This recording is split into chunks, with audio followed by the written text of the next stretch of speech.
So one of the things, I talk in a lot of my videos about accepting reality as it is. Now, why do we need to accept reality as it is? Now, there's a few different reasons why we need to accept reality as it is. It's because if you really think about it, whatever's happening right now was a result of a series of causal phenomena that took place from thousands, millions, and billions of years ago, from the time of the Big Bang. So all this leads to a particular outcome. All the causal phenomena that is taking place in the universe leads to a particular outcome. Now that outcome is what you're experiencing right now. Now how you judge it, that's your own interpretation or an opinion about it. But essentially what you see, what you're hearing, what you're seeing, what you're sensing is exactly how it needs to be based on the causal phenomena that led to it. It can't be otherwise. Whatever you're experiencing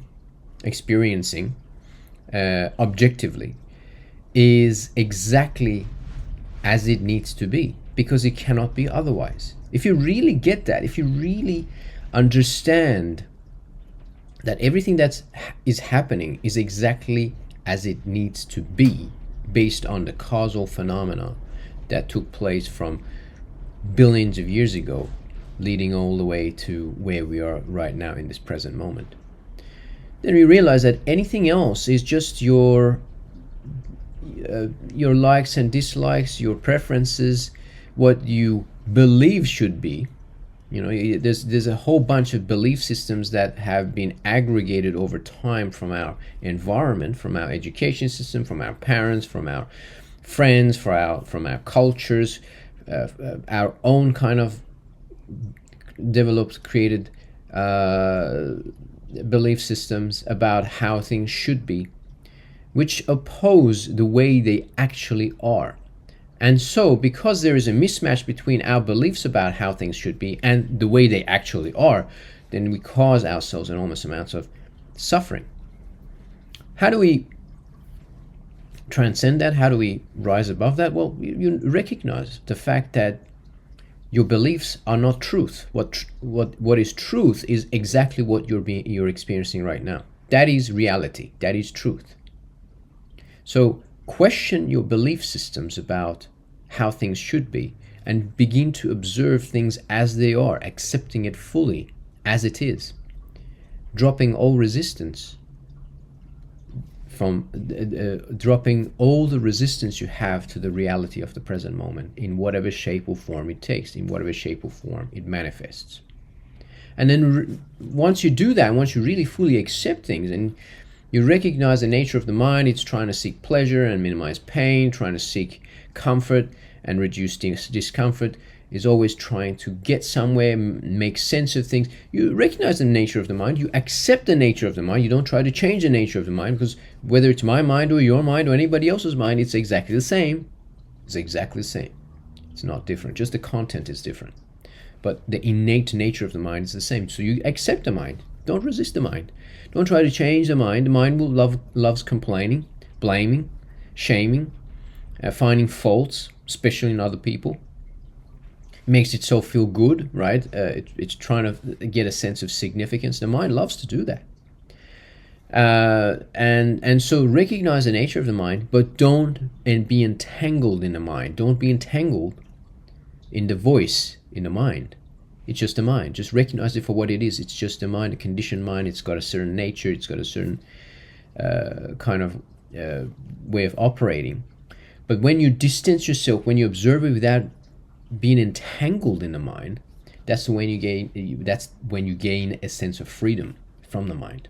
And that's where the power is. The power lies in recognition that you are not the mind. You are the observer of the mind. You see the mind doing what it does, judging, making stories up, wanting things to be a certain way rather than the way it actually is. And when we don't believe the mind, we don't suffer. We no longer suffer from the mind's constant chatter about how things should be, which is most of the time misaligned with the reality of the present moment. And you gain access to acceptance. You gain access to the surrender that comes with accepting the reality of the present moment as it is, not as the mind wants it to be. And some of you who have done Vipassana would recall that Goenka would often say this during the guided meditation. Accept it as it is, not as you want it to be, not as the mind wants it to be, but as it is, accepting things as they are. Because why wouldn't you want to accept reality as it is? Why would you want to oppose reality?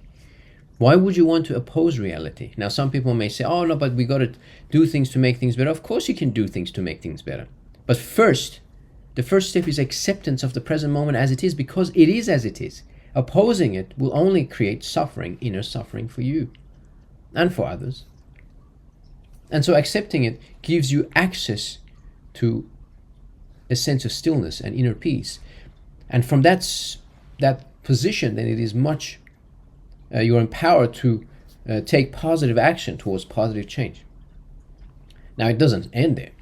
But when you are in that space, it is you're in a more you're in a position where you can more clearly see the root causes of problems and where to tackle the problem. Disentangling from the mind will also mean disentangling from your mind-made self about who you think you are. So de-identifying from all the labels that you've accumulated. And that's scary for a lot of people, because they get a sense of significance from all the labels they've accumulated over time. Their status, their wealth, their nationality, their religion, whatever it is, gives them a sense of significance. I am this, I am that, and they feel good about it, and often sometimes even superior. So letting go of that, which is all mental construct of who you think you are, and really getting to the bottom of who you truly are, will give you access to unlimited potential, unlimited possibilities, and a sense of freedom that nothing else of this world could ever bring us. So let's go there and explore it together. Thanks for listening.